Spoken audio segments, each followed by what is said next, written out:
Hi guys! For today's video, Ngayong araw nga may biglaang lakad nga kaming magkakapatid. At syempre kasama ang Daddy Anong at ang Tita Shan. Biglaan lang talaga to. Hindi nga kami kumpleto dyan magkakapatid kasi ngayong isa nga may pasok nga.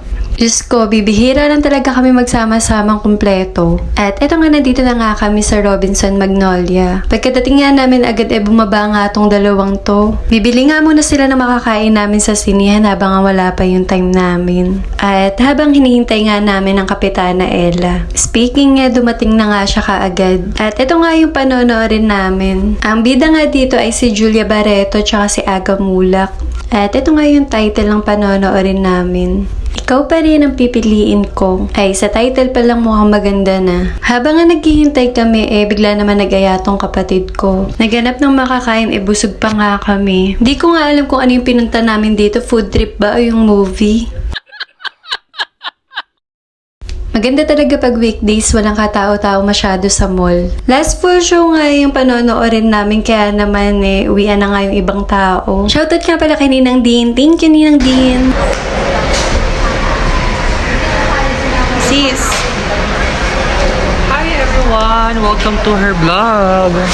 Ang daming inikutan, ayan lang pala yung bibilhin. Kasi nga busog pa nga kami ng mga oras na yan. Tapos ito nga, nandito na nga ang Benben at ang Tita Shan. 8:30 na nga, kaya naman papasok na nga kami. Tignan mo ang kapitana, ang kulit, pero sa barangay seryoso yan. Abay, dapat lang. Char.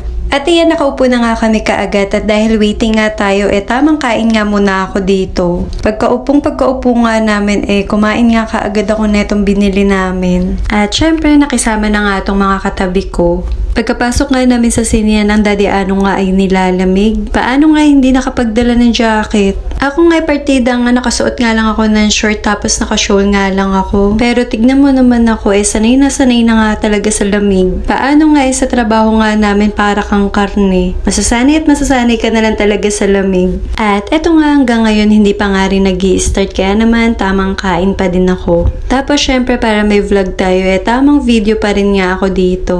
Buti talaga at walang gala tong mga to. Minsan mo lang kasi maaya tong mga to kasi nga may mga sari-sarili ng lakad. Tapos itong Daddy Anong sakto nga. Kakatapos nga lang niyang bumiyahe. Tapos ito may dala nga akong mani dito sa sinihan. Alam niyo ba favorite ko nga tong mani sa kalye. At ito nga fast forward nga tayo. Sa kalagitnaan nga ng panonood namin naiihi nga ako bigla. Ewan ko nga kung bakit nga ako ganito. Lagi na lang kapag kalagitnaan na ng panonood namin. Nang panonood ko sa sinihan lagi akong naiihi.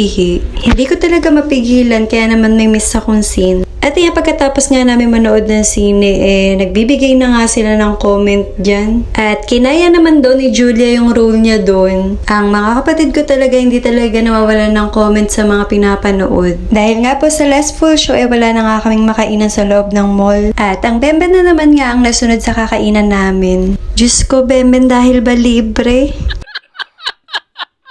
Tinatanong nga nila ako kung anong gusto kong kainin, sabi ko nga ramen. Pero ang Benben nga gusto magsangyup na naman. Dahil nga sa wala namang bukas na ramen nasunod nga ang Benben. So ito nga muna for today's video. Ayun lang, see you on my next mini vlog. Thank you for watching.